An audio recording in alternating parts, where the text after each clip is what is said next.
Hi fans, this is Soul, Golden-Sato, a great artist, and he's going to talk to us tonight about why art is so important to life. So away you go, tell us all you know. You're from South Africa originally, were you? Yes. You're one of these Zulu warriors. From Durban. Durban. Mm-hmm.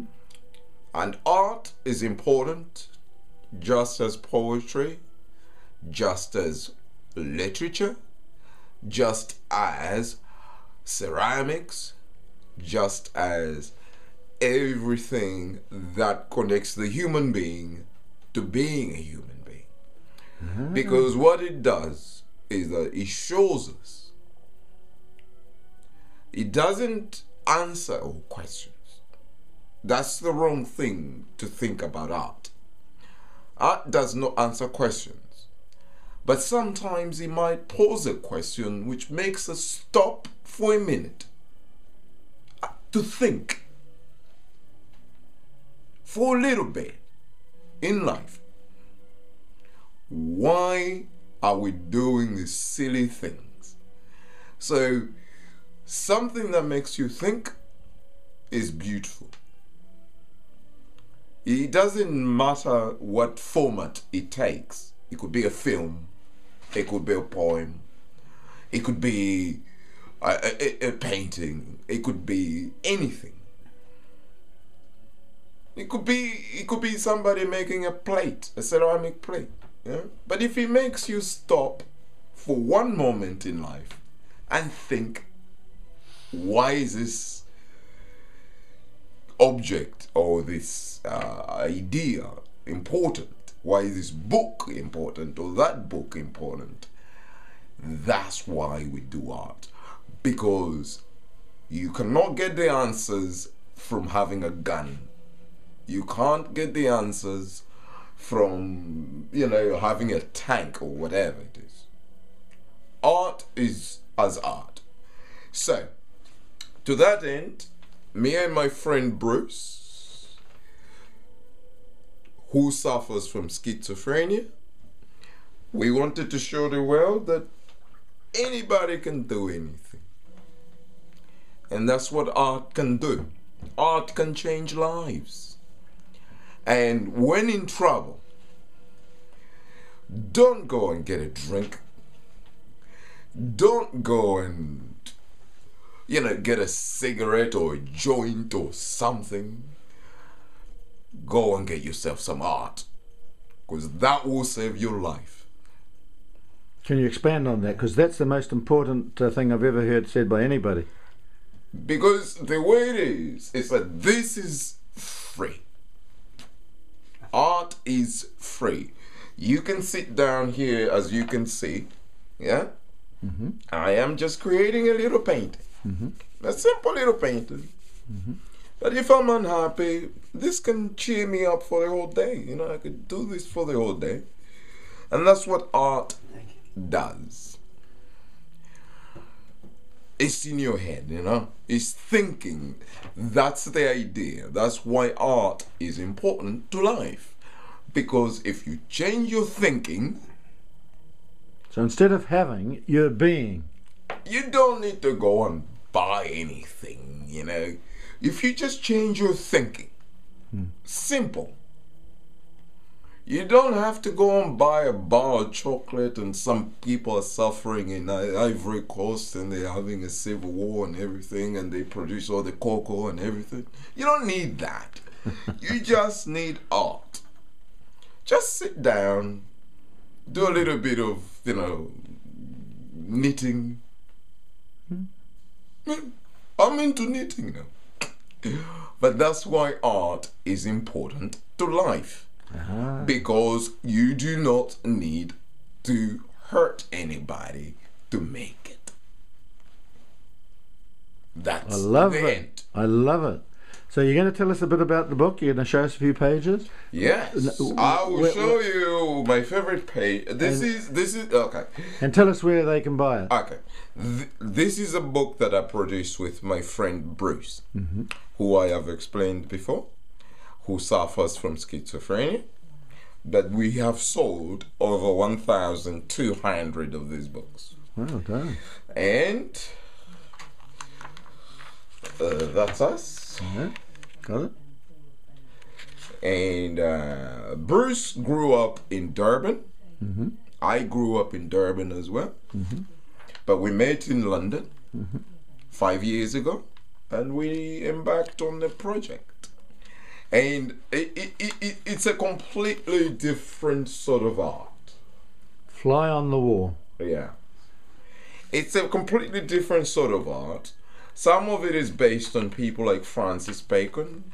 Mm-hmm. Some of it is based on people like Andy Warhol. Mm-hmm. And it's kind of like a book that you really need to look at to understand it. That's page 13, and that's why it's upside down. That makes sense. And that's my favorite one. Yes, tell me why. That's Francis Bacon's picture. Mm-hmm. This is a picture of Francis Bacon when he painted his boyfriend who was trying to throw up. And he was sitting in the back trying to throw up after he threw up. So that's why there's a sink here. But we changed it and did it as two girls trying to throw up. But it's a very good picture. Well, these are completely unique drawings. Nothing's been done like that ever before. No. Here, here. And this is the last one I'll show you, which is how you can use line. Because line to me is very, very important. Because when I do drawings, I like to use line. So you're an artist yourself? Yes. Yeah. So I like to do art. Mm-hmm. Say whether it's film, whether it's art, whether it's painting, whether it's sculpture. Like one of my favorite is Duchamp. Mm-hmm. I like Duchamp because he used to go in skips and get stuff and create things. And I'm recreating two of his famous sculptures at the moment. Oh, yeah. Yes. Well, where can they buy that? It's in the garden right now. Oh, well, I can bring it in. Yeah, well, we might do a second clip if you've got time. Yes. And I can bring my paintings and you can see them. Oh, you've got some paintings? Yeah, but like this, for example, see, you use text, you use poetry to create lines. Yeah, we've got an Australian artist that writes on stories on his. I'm doing one now. I've got some ceramic stuff, and but I'll show you my paintings. Oh, sure.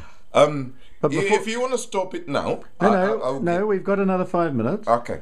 All right. So they might switch to another video, but we'll keep going just in case somebody's interested. Because you made an award-winning documentary on the Crystal Skull. I did a film with Gabriel Murray. I did a film, which was basically was supposed to be about the Crystal Skull, and that comes from that Hollywood movie. What was that called? Who's that famous? The one who did Jaws. Spielberg? Yeah.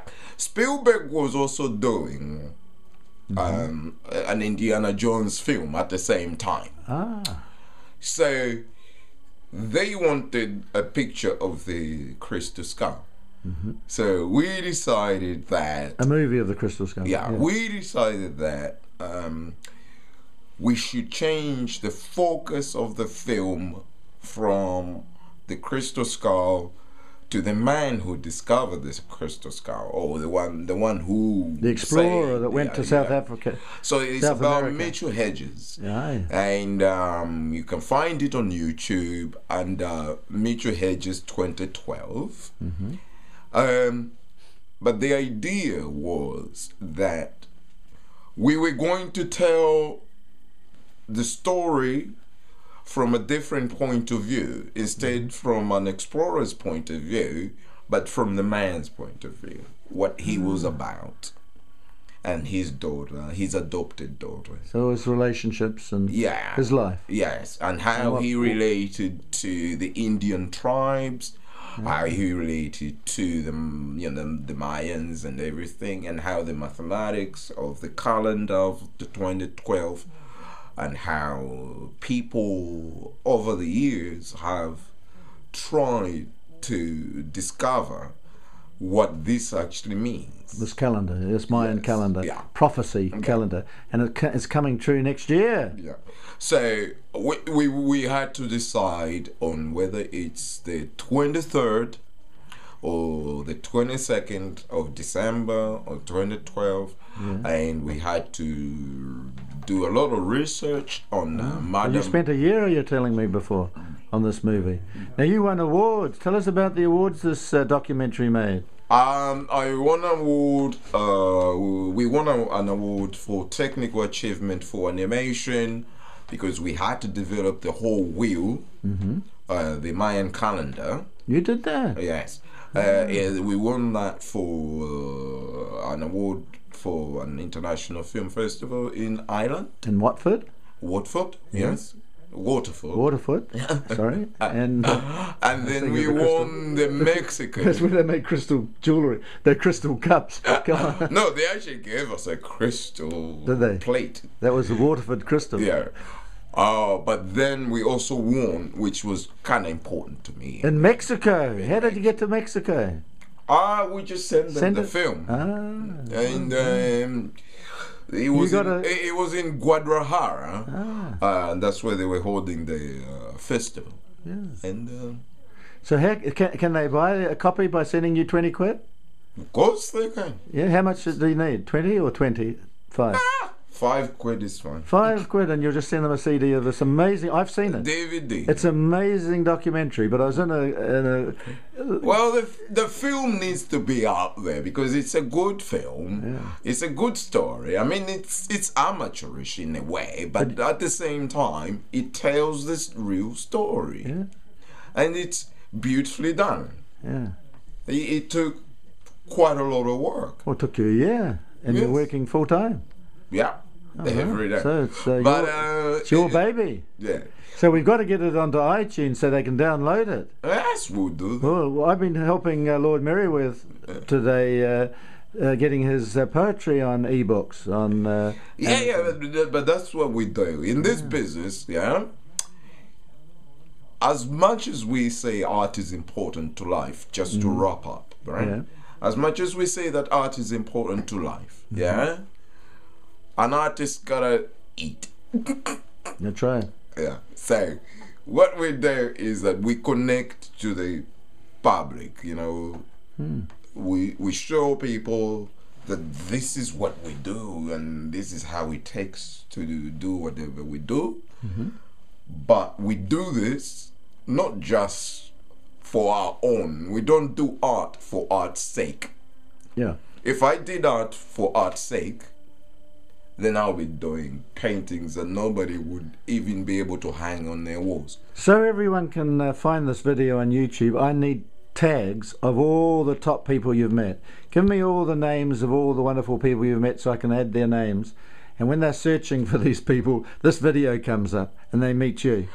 Give us a list. I will refuse to do that. Well, we'll put it on. You'll give it to me afterwards, and I'll write them down. I'll write them down for you. Only because I haven't got permission from these people to use their name. Yeah, to use it. But I'll put it in the tagline. I can't use my girlfriend's brother's name. What's his name? No, I am not. Because you never use anybody's name. But you've been in the film business and the animation business. You're a techno freak with your computer. You did it all on a laptop. Yeah. How did you manage to make a movie on a laptop? You're amazing. It wasn't a laptop. We actually had to buy a workstation, which was only about 239 quid. But that was amazing, not having the proper facilities. So anyway, we've run out of time. So it's wonderful to meet you. It's wonderful being interviewed by you. So give them your email address. My email address is Sol, S-O-L, at Sol, S-O-L, Golden, as in the metal.com.